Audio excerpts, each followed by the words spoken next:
பணத்துக்காக எது வேணாலும் பண்ணுற ஒரு பொண்ணு கல்யாணம் பண்ணிக்காமலே குழந்தை பெற்று கொடுக்க கூட ஒத்துக்கிறா.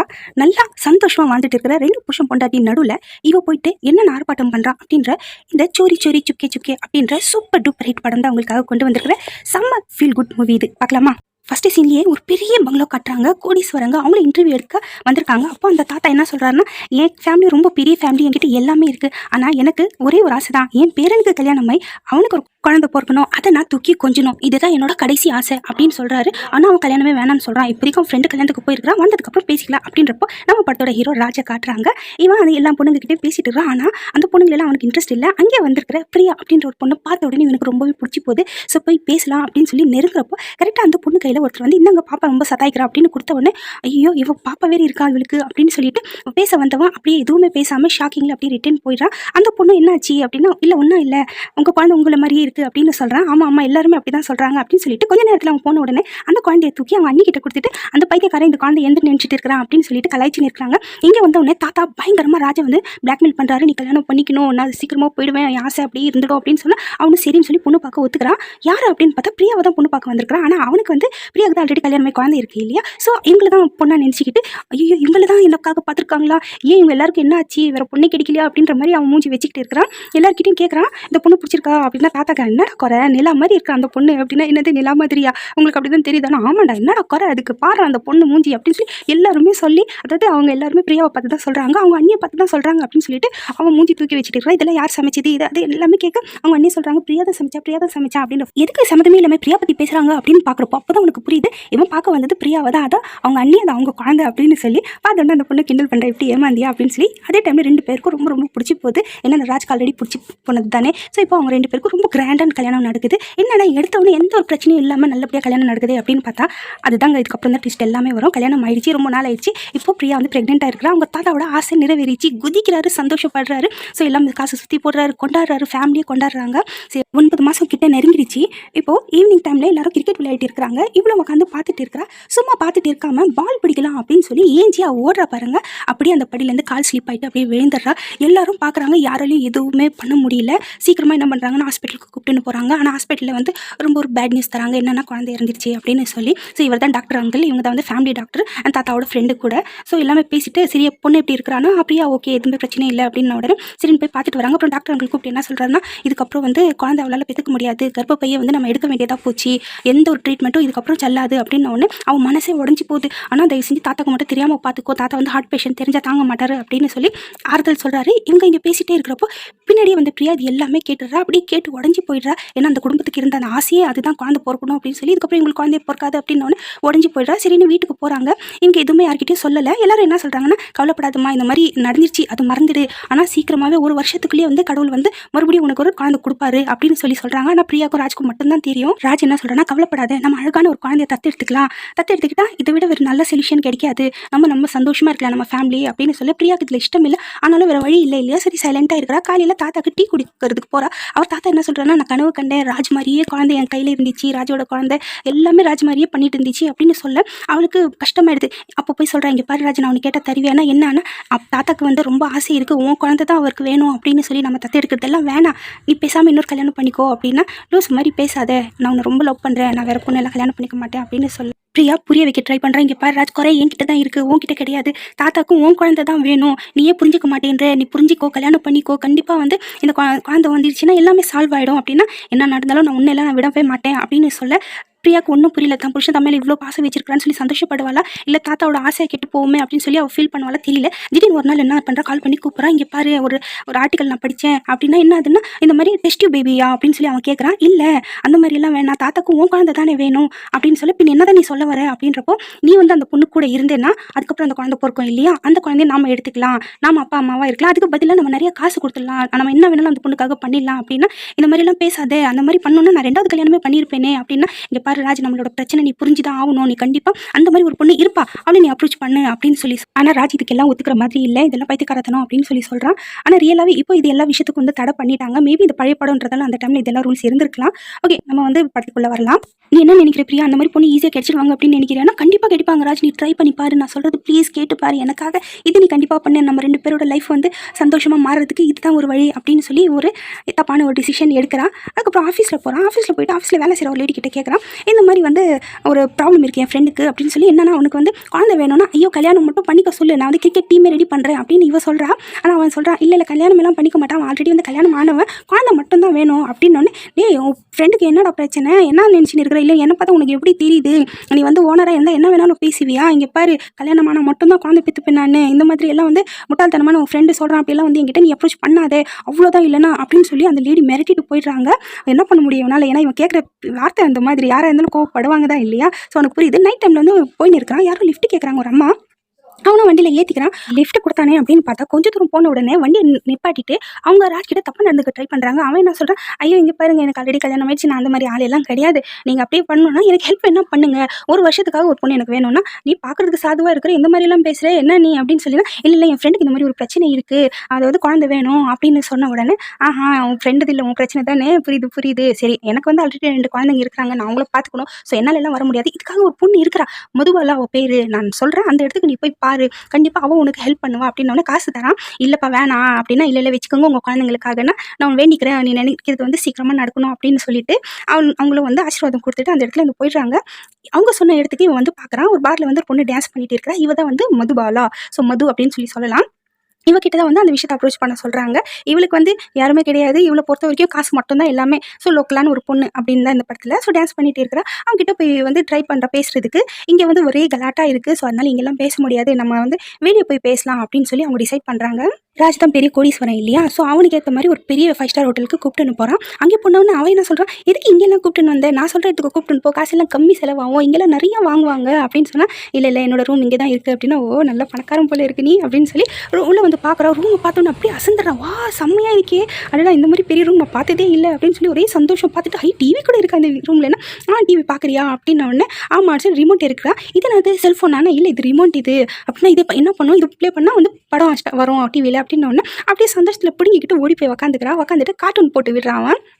அதையே ரொம்ப ஜாலியாக சந்தோஷமாக பார்க்குறா. ஏன்னா அவளுக்கு வந்து இதெல்லாம் தெரியாது. ஸோ அவ்வளோ ரசித்து பார்த்து இவனு சிரிக்கிறான், என்ன இவன் இப்படி இருக்கிறாளே அப்படின்னு சொல்லிட்டு, சரி நம்ம வந்து விஷயத்த பேசலாமா அப்படின்னா, ஐயோ சரி வரேன் அப்படின்னு சொல்லி இவள் வேறு எதுவும் நினச்சிக்கிட்டு ஓடி போகிறா அவகிட்ட. அவன் என்ன சொல்கிறேன், இல்லை நீ தூரமாகவே இரு, நான் பேசணும் உங்ககிட்ட, என்ன பேசணுமா, என்னத்த பேச போகிறேன்னா, இங்கே பாரு என் பொண்டாட்டி நான் ரொம்ப லவ் பண்ணுறேன், நீ தூரமாகவே இருன்னா, தெரியுது உன்னை பார்த்தாலே, சரி என்னன்னா இங்கே பாரு உனக்கு எவ்வளோ நான் பே பண்ணணும் அப்படின்னு சொல்லி கேட்க, ஒரு நாள் ஒரு வாரம் ஒரு மாதம் அப்படின்னு சொல்ல, அவ்வளோவா எனக்கு வந்து கணக்கு கூட தெரியாது, சரி ஒரு மாதத்துக்கு வந்து 15,000 ரூபா அப்படின்னு சொல்கிறேன், சரி ஒரு வருஷத்துக்கு அப்படின்னோடனே எனக்கு உனக்கு அவ்வளோ பிடிச்சிருக்கா அப்படின்னு சொல்லி அவள் கேட்க, ஆமாம் அப்படின்னு சொல்ல, அவளும் யோசிக்கிறான், இங்கே பாரு எனக்கு நான் எல்லாம் படிப்பெல்லாம் எனக்கு கிடையாது, எனக்கு அவ்வளோ வந்து எண்றதுக்கு கூட தெரியாது, சரி நீ சொல்கிற அப்படின்னு சொல்லி நான் சொல்லி கொஞ்சம் நேரம் எண்ணிட்டு, ஐயோ அது 1 லட்ச ரூபா ஆகிடும் அப்படின்னு சொன்ன உடனே அவனும் சூட்கேஸ் எடுக்கிறான். எடுத்துட்டு அதுக்குள்ளேருந்து நிறைய காசு எடுத்து வெளியே வச்சுட்டு, இது 2 லட்ச ரூபாய் இருக்குது அப்படின்ன உடனே, என்னது 2 லட்ச ரூபாவா, இவ்வளோ பணத்தை நான் இது வரைக்கும் என் கண்ணில் பார்த்ததே கிடையாது அப்படின்னு சொல்லி அவளுக்கு பைத்தியமே பிடிச்சி போகுது. சந்தோஷத்தில் அப்படியே பேனு வாயை திறந்துட்டு காசுன்னு சொல்லி அப்படியே அடிச்சிக்கிறா. டக்குன்னு என்ன சொல்கிறா, இங்கே பாரு நீ ஏதாவது தப்பான வேலை பண்ண போறியா என்னை வச்சு, இங்கே பாரு அந்த மாதிரிலாம் நான் பண்ண மாட்டேன், படத்தை எடுத்துலாம் நான் நடிக்க மாட்டேன் அப்படின்னு சொல்ல, அவன் எல்லாம் சேச்சா அப்படியெல்லாம் ஒன்றும் கிடையாது, நான் அந்த மாதிரியெல்லாம் படம் எல்லாம் எடுக்கிறவன் கிடையாது அப்படின்னு சொல்லி அவனும் சொல்ல, பின்ன என்னத்துக்கு இவ்வளோ பணம் தர அப்படின்னு சொல்லி கேட்டால், இருக்கிற விஷயத்த சொல்கிறான், இங்கே பாரு இந்த மாதிரி ஒரு பிரச்சனை இருக்குது, நமக்கு வந்து குழந்தை பிறக்காதுன்னா ஏன் பொண்டாட்டியில் பெற்றுக்க முடியாதா அப்படின்னு சொல்லி கிண்டல் பண்ணுறா.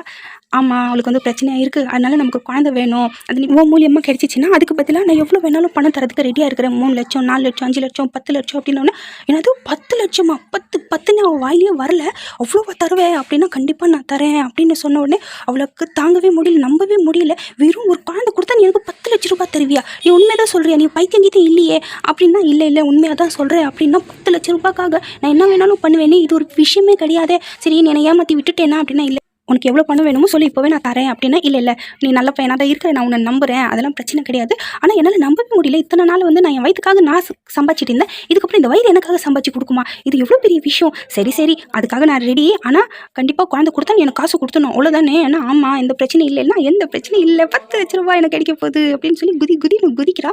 இந்த குட் நியூஸ் பிரியா கிட்ட ஷேர் பண்ணிக்கலாம் அப்படின்னு சொல்லி டக்குன்னு போய் கால் பண்ணுறான். கால் பண்ணிவிட்டு இந்த மாதிரி நீ சொன்ன மாதிரி அந்த மாதிரி பொண்ணு கிடைச்சிட்டா நமக்கு அப்படின்ன உடனே, எவ்வளோ நல்ல பொண்ணாக இருப்பா, நமக்கு ஹெல்ப் பண்ணுறதுக்கு ஒத்துக்கிட்டா, அவளுக்காக என்ன வேணாலும் நம்ம பண்ணலாம் அப்படின்னோடனே உங்ககிட்ட ஒரு விஷயம் சொல்லணும். அந்த பொண்ணு பார்த்தீங்கன்னா என்ன ரொம்ப ஏழை, அந்த பொண்ணு எப்படி வேணால் இருக்கட்டும், நல்ல கலாச்சாரம் இருக்கிற பொண்ணு இருந்தால் போதும் அப்படின்னோடனே அவன் திரும்பி பார்க்குறான். நல்ல கலாச்சாரமான பொண்ணு தான் அப்படின்னு சொல்லி நினச்சிட்டு என்ன பண்ண முடியும், அவள் வந்து அந்த மாதிரி பொண்ணு அப்படின்னு சொல்லி சொல்லவும் முடியாது. பிரியா கிட்ட சொல்லிட்டா அவள் வேணான்னு சொல்லிடுவா. இப்போ வேறு பொண்ணு அவளால் தேட முடியாது அவனால். அதனால சரின்னு சொல்லிட்டு என்ன பண்ணுறா, நீ முதல்ல போயிட்டு ட்ரெஸ் வந்து கொஞ்சம் வாங்கு, ஷாப்பிங் பண்ணு, ஏன் அழகாக இல்லையா அப்படின்னா, தயவு செஞ்சு போனால் என் 10 லட்ச ரூபா வேணும், இப்போவே வா, நான் இங்கே பாரு இதெல்லாம் கிடையாது, முதல்ல போயிட்டு நீ நல்லபடியாக ஷாப்பிங் பண்ணி நல்ல ட்ரெஸ்ஸுங்களாம் வாங்கிக்கோ, இந்த மாதிரி ட்ரெஸ் எல்லாம் நீ போடாத, தயவு செஞ்சு ஃபுல்லாக கவர் பண்ணுற மாதிரி ட்ரெஸ் போடுனா, சரி அதெல்லாம் இருக்கட்டும், என் 10 லட்ச ரூபா ப்ளீஸ் ப்ளீஸ் அப்படின்னு சொல்லி கேஞ்ச ஏமா ஆளை விட்டுரு சாமி அப்படின்னு சொல்லிட்டு அவன் அங்கேருந்து ஓடுறான். இவன் நேராக ஒரு பெரிய மாலுக்கு போகிறா, போயிட்டு ஷாப்பிங் பண்ணலாம் அப்படின்னு பார்க்குறப்ப அங்கே இருக்கிறவங்க எல்லாம் அவளை வந்து இதுவாக பண்ணுறாங்க. அவன் என்ன சொல்கிறான், என்கிட்ட தான் காசு இருக்கேன்னா, காசு இருக்கட்டும், உன்ன மாதிரி பொண்ணுங்க எல்லாம் இங்கே வந்து ஷாப்பிங் பண்ணால் மற்ற கஸ்டமர் எல்லாம் வந்து ரொம்ப இது பண்ணுவாங்க, நீ கிளம்பு இங்கேருந்துன்னா, ஏன் நான் எல்லாம் வாங்கக்கூடாது, அவன் விற்கிறதுக்காக தானே வச்சிருக்கிறேன். ஆமாம், ஆனால் உன்ன மாதிரி பொண்ணுங்க எல்லாம் இங்கே வந்து வாங்கக்கூடாது, இதெல்லாம் நல்ல டீசெண்டான ஆளுங்க வர இடம் அப்படின்னு சொல்ல அவன் பயங்கரமாக கோவம் வருது. எல்லாரையும் தள்ளி விட்டுட்டு இங்கே பாரு கிழவன், நான் உன்னை விடமாட்டேன் சும்மா அப்படின்னு சொல்லிட்டு பயங்கரமாக பிடிச்சி எல்லாரும் முன்னாடி திட்டிட்டு, இவ்வளோ பெரிய கடை வச்சிருக்கிறேன் ஆனால் மனசு இப்படி இருக்குது சி அப்படின்னு சொல்லிட்டு போக நேராக ஹோட்டலுக்கு போகிறா. அங்கே போகலாம் அப்படின்னு பார்க்குறப்போ அங்கே இருக்கிற மேனேஜர் பிடிச்சிக்கிறேன், நீ யாருமா, நீ ஏமா இந்த பெரிய ஹோட்டலுக்கு எல்லாம் வரேன்னா, என்ன ஒரு ஆள் தான் இங்கே கூப்பிட்டுன்னு வந்தானா, யார் கூப்பிட்டுன்னு வந்தான் அப்படின்னு சொல்லி கேட்க, அவர் வந்து நல்ல பணக்கார ஆள், அவன் பேர் கீரெல்லாம் எனக்கு தெரியாது, நான் வந்து என்ன கூப்பிட்டுன்னு வந்தான் அப்படின்னு சொல்லி, யார் கூப்பிட்டுன்னு வந்தாலும் சரி நீ எல்லாம் இங்கே வரக்கூடாது அப்படின்னு சொல்லி இழுத்துட்டு போக கரெக்டாக அங்கே ஒரு ரூம் போய் போயிட்டு இருக்கா. அவனுக்கு கூப்பிட்றா, இங்கே பாரு இந்த மாதிரி கை பிடிக்கிற வேலையெல்லாம் வச்சுக்காத, நீ வேணா அவன்கிட்ட கேட்டுப்பாரு, இவனுக்கு தெரியும் நான் வரப்போ அப்படின்னா, ராஜ் மனோத்ரா தான் கூப்பிட்டுன்னு வந்தார் அப்படின்னு ஒன்று.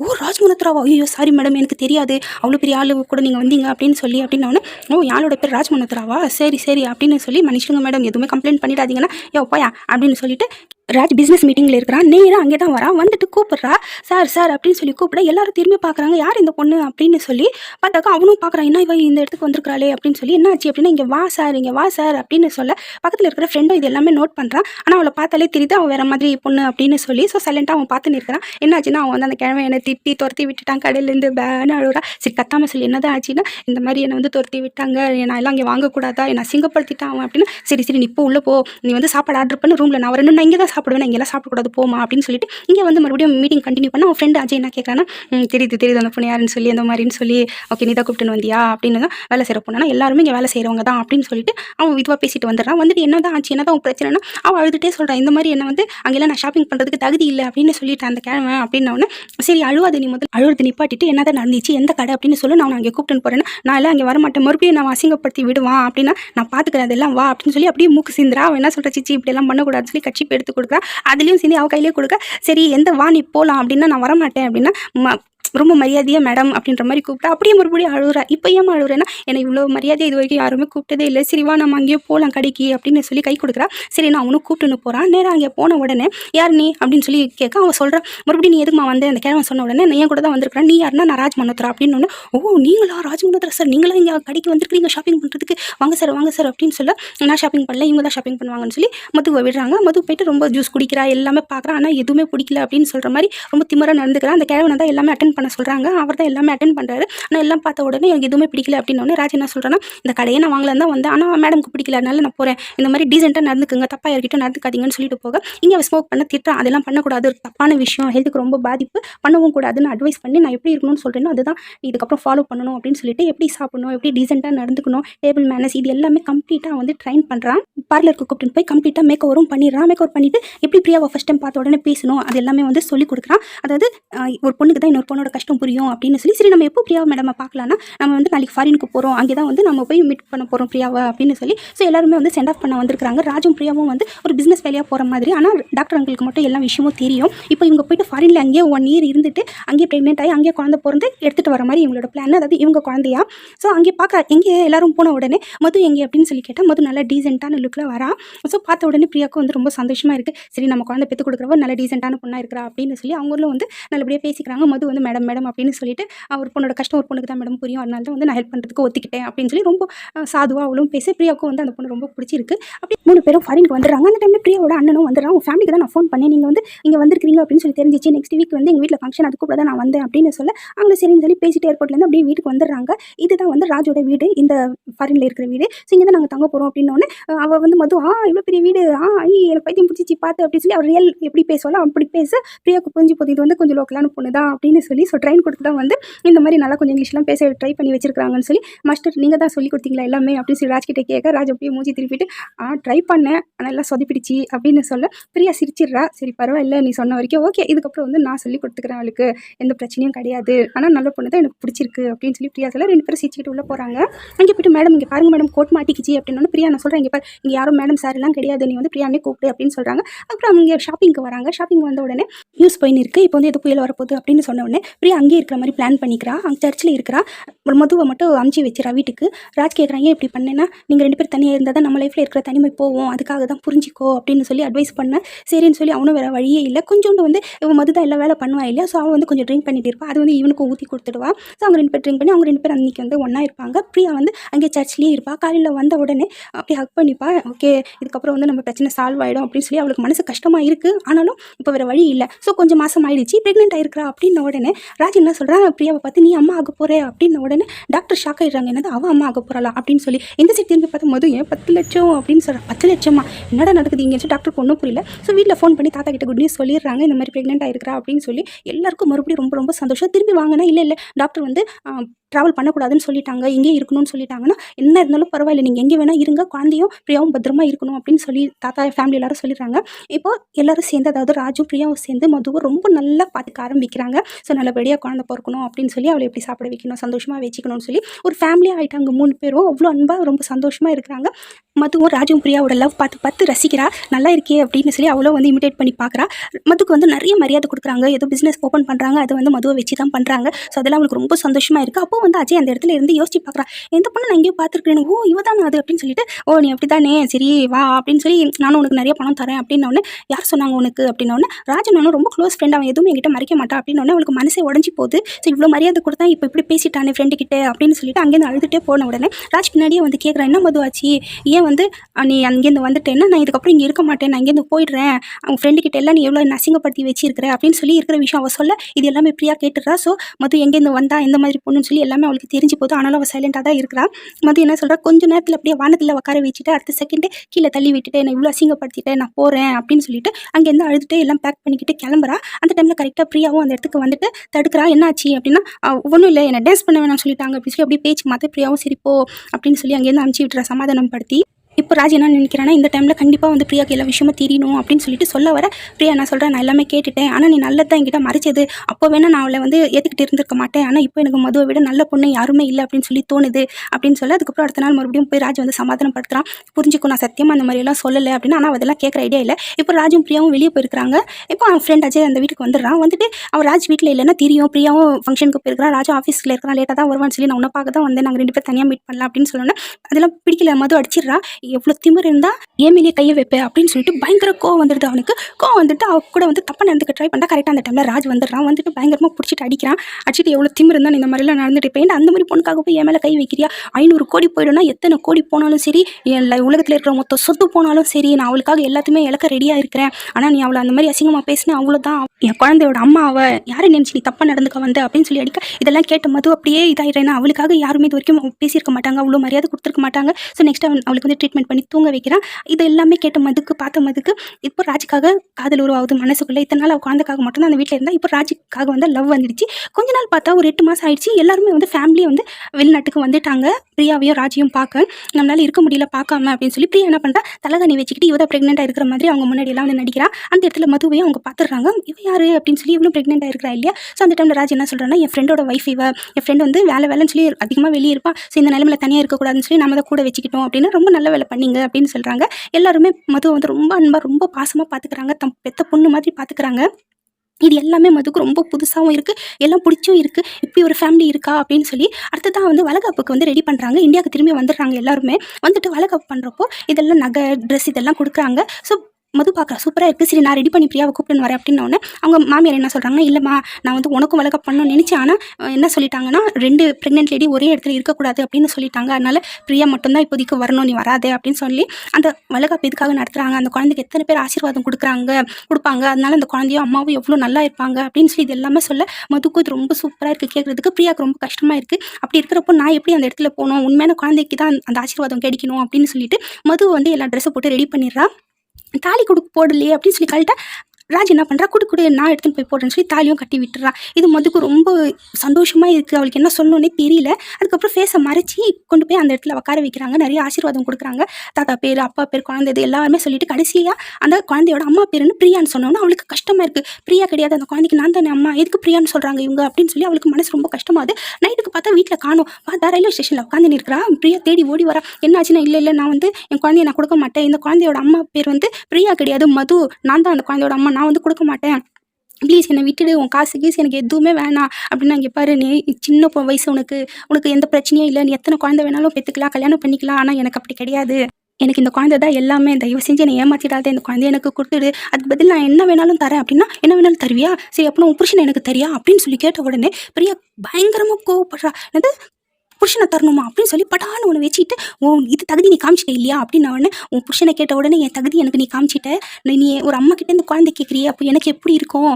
நான் வந்து என்ன நடந்தாலும் சரி நான் குழந்தையெல்லாம் தரமாட்டேன் அப்படின்னு சொல்ல அப்படியே பிரியா உடஞ்சி போய் நின்றுறா. இப்போ அதுக்கு பேசுறதுக்கு வேறு வார்த்தையே இல்லை அவகிட்ட. அந்த டைமில் கரெக்டாக ராஜு அந்த இடத்துல வந்துடுறா. இங்கே பாரு ராஜ் குழந்தை தரமாட்டேன்றா அப்படின்னு ராஜ் இல்லை, என்ன அவளோட நிலமை பாரு முதல்ல அப்படின்னு சொல்லி ஓடி போயிட்டு பார்த்தா அவளுக்கு வலி எடுத்துக்கிச்சு. ஸோ இப்போ ஹாஸ்பிட்டலில் கொண்டு போய் சேர்க்கணும். ஸோ சீக்கிரமாக ராஜ் போயிட்டு ஹாஸ்பிட்டலில் கூப்பிட்டுன்னு போகிறான். பிரியாவும் 2 பேரும் அங்கே என்ன சொல்லிடுறாங்கன்னா, இப்போ வந்து பிரச்சனையாக இருக்குது. ஸோ குழந்தை இல்லை அம்மா 2 பேரில் யாரையாவது ஒருத்தரை தான் காப்பாற்ற முடியும் அப்படின்னு சொன்ன உடனே இது எல்லாமே மதுவும் கேட்டு நிற்கிறா. பிரியா என்ன சொல்லிடுறான்னா, அம்மாவை மட்டும் காப்பாற்றுங்க போதும் அப்படின்னு சொன்ன உடனே அதுவும் மது கேட்டு நிற்கிறா. ஆப்ரேஷன் பண்ண கூப்பிட்டு போகிறாங்க. அழகான குழந்தையும் பிறகுது. ஸோ இப்போ பிரியா அது மது எப்படி இருக்கிறா அப்படின்ன உடனே 2 பேரும் குழந்தையும் அம்மாவும் 2 பேரும் நல்லா இருக்கிறாங்க, எந்த பிரச்சனையும் இல்லை அப்படின்னோடனே 2 பேருக்கும் ரொம்ப சந்தோஷமாக இருக்குது. அந்த அழகான குழந்தைய பார்த்த உடனே துடிக்கிறா பிரியா. ஆனால் அதான் குழந்தை தரமாட்டேன்னு சொல்லிட்டா இல்லையா, அதனால ஃபீல் பண்ணுறா. ஆனால் மது என்ன சொல்கிறா, நீ அம்மாவை காப்பாற்றணும்னு நினச்சி இல்லையா, அம்மா நல்லபடியாக தான் இருக்கிறா, உன் குழந்தையும் நல்லபடியாக இருக்கா, அவன் குழந்தை அப்படின்னோடனே அவன் ஷாக் ஆகிடுறா. ஆமாம் நான் கொஞ்ச நேரத்தில் வந்து மறந்துட்டேன் எல்லாமே, என்னை மன்னிச்சிடு, நான் சுயநலவாதியாக ஆகிட்டேன், இது உன் குழந்தை தான், இது உனக்கு சொந்தமானது, நீயே வச்சுக்கோ, என்னை மன்னிச்சிடு அப்படின்னு சொல்ல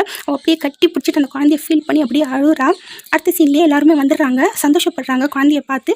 மது குழந்தை என்னாச்சு அப்படின்னு சொல்லி கேட்டால், ஏன்னா 2 பேருக்கும் ஒரே டைமில் டெலிவரின்னு சொல்லியிருப்பாங்க. ஆனால் மதுவோட குழந்தை வந்து இறந்து பிறந்துச்சு அப்படின்னு சொல்லிட்டு இருப்பாங்க பொய்யா. ஸோ போய் சமாதானப்படுத்துறாங்க. கவலைப்படாதம்மா, சீக்கிரமாக வந்து உனக்கும் குழந்தை பிறந்துடும், பிரியாவுக்கு கூட அப்படி தான் நடந்துச்சு அப்படின்னு சொல்ல இப்போ மது போகிறேன்னு உடனே பிரியா சொல்கிறா, வேணாம் போவாதே, நம்ம அக்கா தங்கச்சி அந்த வீட்டில் இருக்கலாம், வேணாம் என்னை தங்கச்சின்னு சொன்னேன் இல்லையா, நான் தங்கச்சியாக மட்டுமே இருந்துக்கிறேன், வேற பேர் வந்துட வேணாம் எனக்கு அப்படின்னு சொல்ல ராஜ் வந்து காசு கொடுக்குறேன் அப்படின்னா, வேணாம் இந்த குடும்பத்தோட நினைவுகள் இதுவே எனக்கு போதும், இதுதான் நான் அந்த மாதிரி காசு வாங்கினேன்னா என் குழந்தை வித்த மாதிரி ஆகிடும், எனக்கு அதெல்லாம் வேணாம் அப்படின்னு சொன்னேன்னா அவன் முத்தம் கொடுக்க ரொம்ப சந்தோஷமாக இருக்குது மதுக்கு. ஏன்னா ஆசைப்பட்டது இதுதான். ஸோ என்ன ஆசைப்பட்டது எனக்கு கிடைச்சிச்சு, இந்த குடும்பம் கிடைச்சிச்சு, இந்த நினைவுகள் இருக்குது, இது மட்டும் எனக்கு போதும். ஆனால் நீ எங்கேருந்து என்னை கொண்டு வந்தியோ அந்த இடத்துக்கு நான் திரும்பி போவேன் மட்டும் நீ நினைக்காத, நீ நல்லா இரு, நானும் சந்தோஷமாக நல்லா இருக்க ட்ரை பண்ணுறேன் அப்படின்னு சொல்லிட்டு அங்கேருந்து கிளம்பி போயிடுறான்.